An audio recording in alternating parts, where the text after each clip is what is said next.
అందరికీ నమస్కారం. Welcome back to our channel విజేత స్టడీ సర్కిల్. ఈరోజు మనం ఈ వీడియోలో ఆంధ్రప్రదేశ్ ఉద్యోగులు మరియు పెన్షనర్ల నవంబర్ జీతాలు పెన్షన్ల సంబంధించిన స్టేటస్ని చూద్దాం.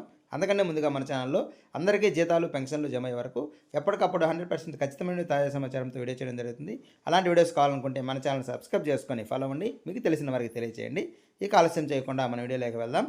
మనం ఉదయం 7 గంటల సమయంలో దాదాపుగా ఉద్యోగులు మరియు పెన్షన్లకు సంబంధించి చాలా బిల్స్ చెక్ చేయడం జరిగింది. ఏ బిల్లులో కూడా ఎటువంటి కదలిక లేదు. అన్ని బిల్లు కూడా మనకి వెయిటింగ్ ఫర్ ఫండ్ క్లియరెన్స్లో ఉన్నాయి. ఎటువంటి కదలిక అయితే ఇంతవరకు జరగలేదు.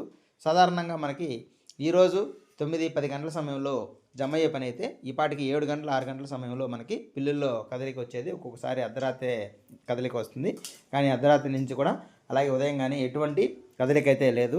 కాబట్టి మనకి ఈ 9 గంటలు 10 గంటల లోపు ఈ విధంగా మధ్యాహ్నం లోపు అయితే జమ అయ్యే అవకాశాలు లేవు. మనకి ఇంకా వెయిటింగ్ ఫర్ ఫండ్ క్లియరెన్స్లో ఉన్నాయి అన్ని బిల్లులు కూడా. కాబట్టి మనకి ఈరోజు ఉదయం అయితే జమ అయ్యే అవకాశాలు లేవు. ఉదయం ఏమైనా బిల్లుల్లో కదలిక ఏమైనా వచ్చినట్లయితే మనకి దీనికి సంబంధించి కొందరికైనా ఈరోజు జమ అయ్యే అవకాశం ఉంది. అయితే మరోవైపు 1 నుంచి 7వ తేదీ వరకు ఈ బడ్జెట్ని ఇన్స్టాలేషన్ చేయడం కోసం ఈ సిఎఫ్ఎంఎస్ని ఈ మెయింటెనెన్స్లో పెట్టినట్లుగా మనకి వార్తలు వస్తున్నాయి. దానికి సంబంధించి మనకు అఫీషియల్గా ఎటువంటి సమాచారం రాలేదు. ఏమైనా సమాచారం వచ్చినట్లయితే దానికి సంబంధించి క్లారిటీ ఇవ్వడం జరుగుతుంది. అయితే ప్రస్తుతానికి ఉన్నటువంటి మనం దాని ప్రకారం అయితే అది అఫీషియల్గా కాదు. కాబట్టి మనం ప్రస్తుతానికైతే ఈ బిల్లు ఏమైనా కదలిక వస్తుందనేది వేచి చూడాల్సినటువంటి పరిస్థితి. ఇది ఇప్పటివరకు ఉన్నటువంటి సమాచారం.